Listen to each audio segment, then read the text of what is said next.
came in at 2:45 a.m. A man's voice, steady, almost too steady, cut through the quiet of the dispatch room. "Joseph Parker, Springville, Tennessee. I need help," he said. He didn't sound frantic. He didn't sound drunk or confused. He sounded like someone reading off a grocery list. Then he said something that made the operator sit up straight. "My wife. She's in the freezer, and she's still alive." Joseph didn't wait for questions. He started talking, laying out details like this was something he had rehearsed. According to him, everything began 2 nights earlier, on November 5th, their 12th wedding anniversary. Around 4 a.m, he claimed he shot his wife, Samantha, in the temple during an argument. He said he thought she died instantly and he panicked. Instead of calling for help, he dragged her into the garage and forced her body into the freezer. 2 days passed, and then, hours before the 911 call, he opened the freezer and said she blinked at him. Once for yes, twice for no. That was the communication system he claimed they used. He told the operator he loved her. He said he wrapped her in blankets. He said he brought water, even though she couldn't drink. But he also admitted he was driving far away from the house as he spoke. He didn't want to be arrested. He only wanted an ambulance to get to the garage.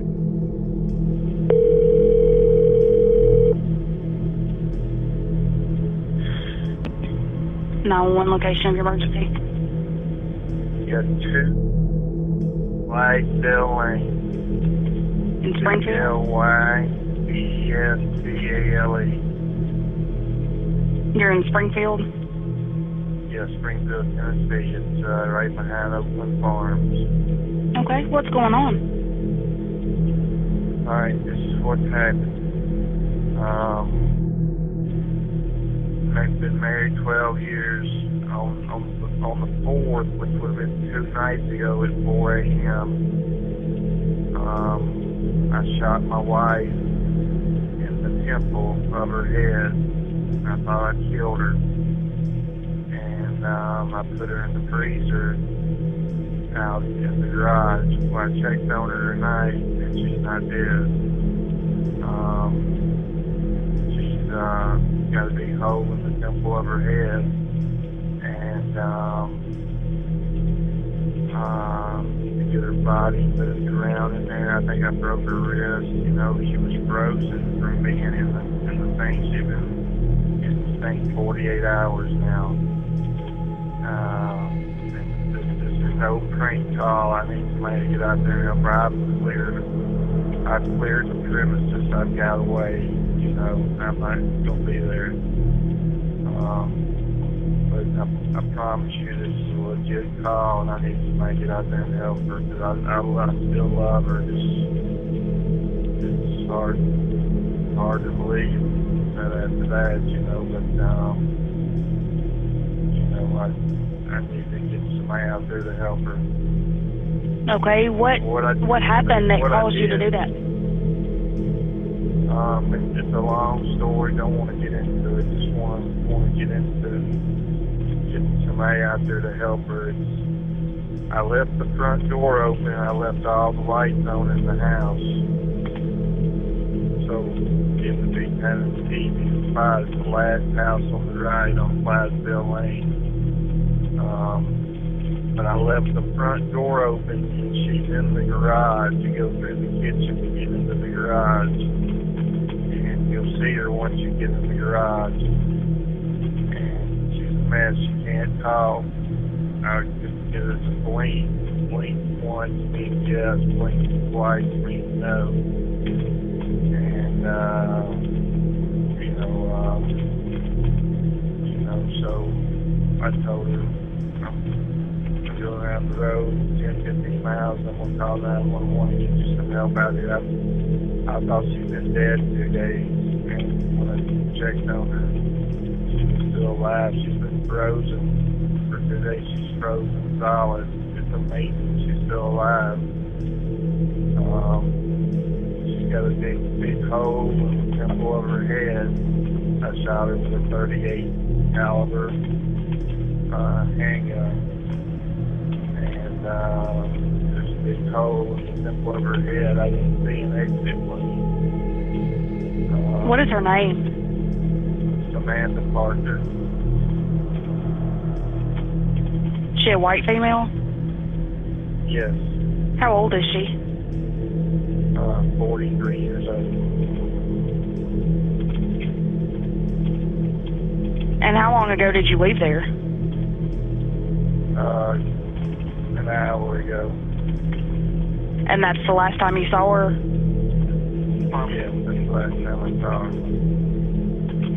And she was still in the garage? Yes, she's still in the garage. I made her as comfortable as I could make her. She tried to drink a little water.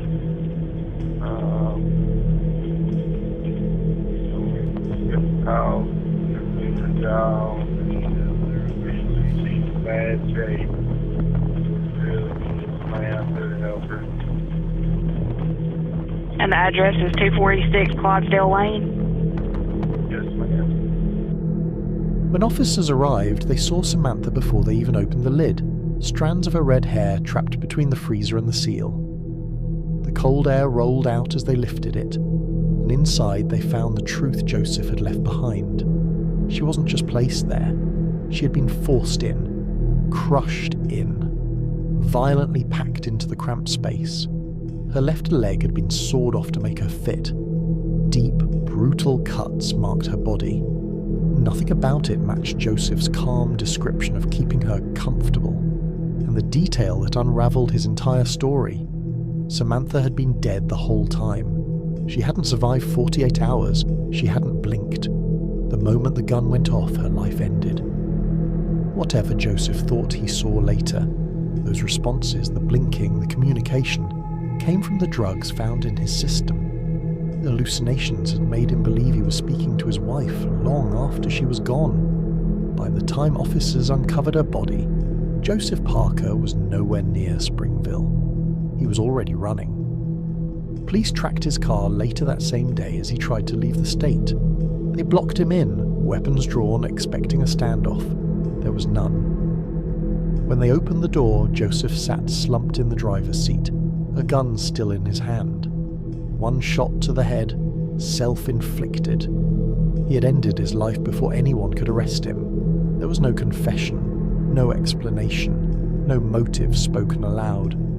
But investigators pieced together fragments. He'd recently lost his job. The couple was drowning in debt, their home edging toward foreclosure. Samantha had likely been asleep when the shot was fired, contradicting his claim of a fight. And the drugs in his body explained the bizarre, chilling 911 story that followed. The recording of that call, calm voice, impossible claims, and the horror waiting in the freezer, remains one of the most disturbing pieces of audio tied to a crime with no surviving witnesses. A tragedy sealed behind a garage door where only Joseph Parker knew exactly what happened and chose to take the final missing answers with him.